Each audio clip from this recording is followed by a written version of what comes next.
Bonsoir à tout le monde. Merci pour l'introduction. Mon histoire est unique. Elle est unique, mais l'histoire de chaque personne dans cette salle est unique. Et pourquoi est-ce que nous pensons, et pourquoi moi je pense que mon histoire est unique? Parce que je suis le personnage principal de mon histoire. Et c'est pas facile de devenir le principal personnage de son histoire. Donc je vais peut-être partager le cheminement que moi j'ai eu à faire pour redécouvrir qui je suis. Car on a parlé de trajectoire, c'est d'un point de commencement et un point de finition. Le début de notre trajectoire de vie, on n'a aucun contrôle. Nos parents, nos élèves, on a beaucoup parlé de famille. Pour ceux qui ont la chance d'être élevés par leurs parents, ils savent que lorsque nous sommes enfants, ou ils ou elles savent que nous n'avons aucun contrôle sur notre cheminement. Et en fin de vie aussi, nous n'avons aucun contrôle lorsque nous atteignons, par la grâce de Dieu, la troisième phase de notre vie. Mais entre ces deux phases, nous pouvons devenir des rois et des reines de notre trajectoire. Mais comment le faire? Pour moi, selon moi, il y a 3 choses essentielles. En tout cas, ces choses m'ont beaucoup aidé, moi, parce que dans mon cheminement, j'ai trouvé que ce n'est pas le travail dur, ce n'est pas seulement la détermination, ce n'est pas seulement la rigueur, ce n'est pas seulement l'excellence qui rend votre trajectoire déterminante. Elles sont essentielles, mais elles ne sont pas suffisantes. Pour moi, la passion, la curiosité et l'engagement ont été les 3 ingrédients essentiels pour mon cheminement de vie. Je vous explique. Petite, je dévorais des livres, un livre par jour. Ma mère est là, je l'ai fait venir vraiment par force. Et elle peut confirmer, parce qu'il y a des choses qui la concernent dans ce que je vais dire. Petite, je savourais, j'aimais beaucoup la lecture. Lycéenne, j'aimais beaucoup la littérature, la philosophie. J'avais un certain talent, et je le savais, parce que mes notes étaient là pour me le confirmer. Mes profs validaient aussi cette confiance en moi. Par exemple, je fais partie de ces élèves dans un lycée parisien, d'avoir été sélectionnée. Nous étions que 2 dans ce lycée pour participer au concours général en France de philosophie. Je suis fière de le dire. Je pouvais écrire 10 pages, 10 pages en 30 minutes. Et si ceux qui me suivent regardent ce que j'écris, j'aime beaucoup écrire et réfléchir parce que j'étais prédestinée normalement à suivre ce cursus. Mais mon père, un industriel commerçant autodidacte, ma mère, une entrepreneure sociale, avait rêvé d'avoir un médecin dans la famille. Lui, d'un côté, un docteur, c'était important pour lui d'avoir le titre docteur, et elle, de l'autre côté, une pharmacienne. Et j'étais une bonne fille. Pour moi, faire plaisir à ses parents, c'était essentiel. Et donc, je me suis retrouvée à faire sciences économiques et sociales, au lieu d'une terminale A, littérature ou philosophie, et j'ai eu mon bac. Et ils ont investi pour que j'aille étudier à l'extérieur. Et j'ai fait pharmacie. Et j'ai excellé en pharmacie. Mais j'étais très jeune. Très jeune. Qu'est-ce que j'ai fait pendant que je faisais pharmacie? Pendant mon temps libre, et j'étais très jeune, donc j'étais 22, 23, 24 ans, je travaillais sur des choses extra-professionnelles qui m'intéressaient. Et à travers cela, j'ai découvert en moi des talents que je ne savais pas qui existaient. Parce que j'avais été moulée parmi ma fratrie, mes sœurs, et mes frères. Moi, j'étais la studieuse. Alors moi, de l'autre côté, pendant que j'étais pharmacienne dans la journée, j'étais une véritable artiste le soir. Vous voyez, j'aime beaucoup les couleurs. Je faisais des choses.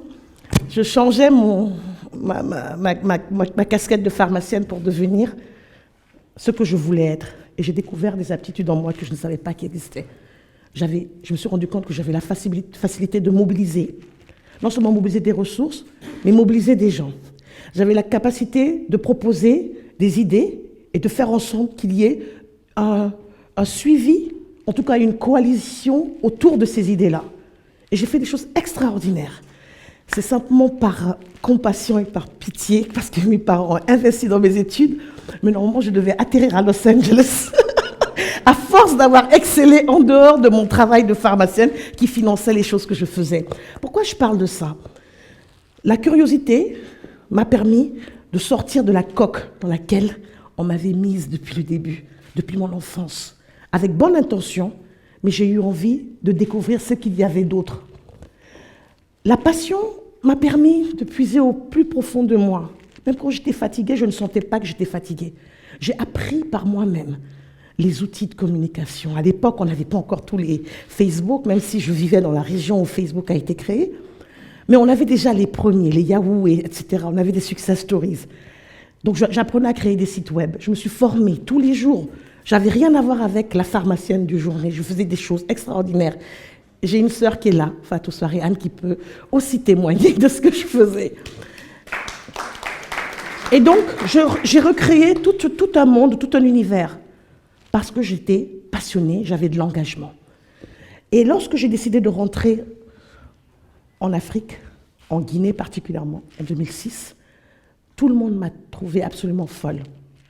Parce que j'ai dit, j'ai envie de rentrer. J'ai envie de rentrer. On m'a dit, non, tu ne peux pas tenir. Tu es trop américaine, tu ne pourras pas tenir plus d'1 an.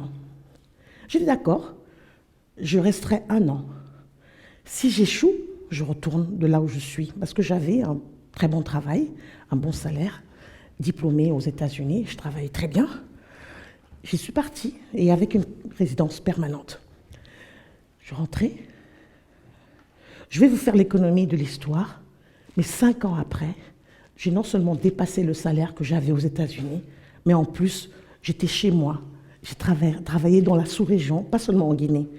Je pense qu'il est important ce que je veux partager, c'est qu'il est important de sortir de soi-même.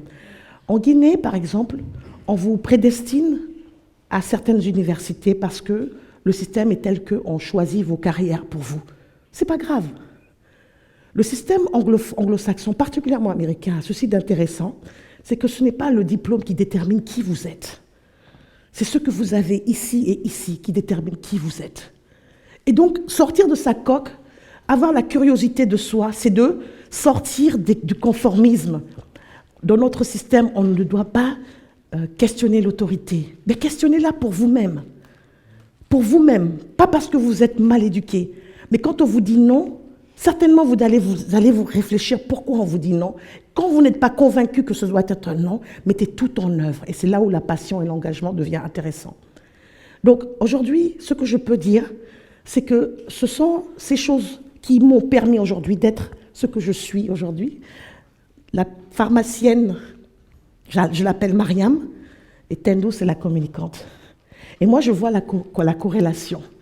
Parce que les pharmaciennes aiment communiquer avec le patient et aiment donner aussi de l'information pour aider à réparer une question de santé publique, etc. Qu'est-ce que le communicant il fait, ou la communicante? On communique pour influencer, pour impacter. En tout cas, moi, je communique pour influencer et impacter. Je travaille sur les questions de droits des femmes, peut-être parce que la vie de ma mère m'a fascinée. C'est une Congolaise qui s'est mariée à un Guinéen qui a changé sa religion à l'âge de 16 ans pour appartenir à la religion de son mari et qui a eu 5 enfants de ce mari et qui a complètement laissé tomber sa culture pour appartenir à cette famille. Mon travail de vie, c'est de comprendre pourquoi la femme doit faire tout ceci pour pouvoir appartenir à sa famille ou à sa belle famille. Est-ce que c'est nécessaire? Est-ce que ça change qui elle est? Lorsqu'on a demandé à ma mère de nous laisser dans le village de Banco de mon père, on lui a dit, parce qu'on veut qu'ils apprennent la religion, parce qu'on veut qu'ils apprennent la culture, on veut qu'ils apprennent la langue. Ma mère est congolaise, nous avons appris la religion musulmane, nous parlons le malinké et je connais le Batanko. Donc, mon travail de vie me permet de travailler sur les questions d'inclusion, de communiquer sur ces questions, de faire comprendre que les choses évoluent et changent. Et aujourd'hui, les jeunes générations ne doivent pas passer par ce par quoi nos mamans sont passées. Et j'espère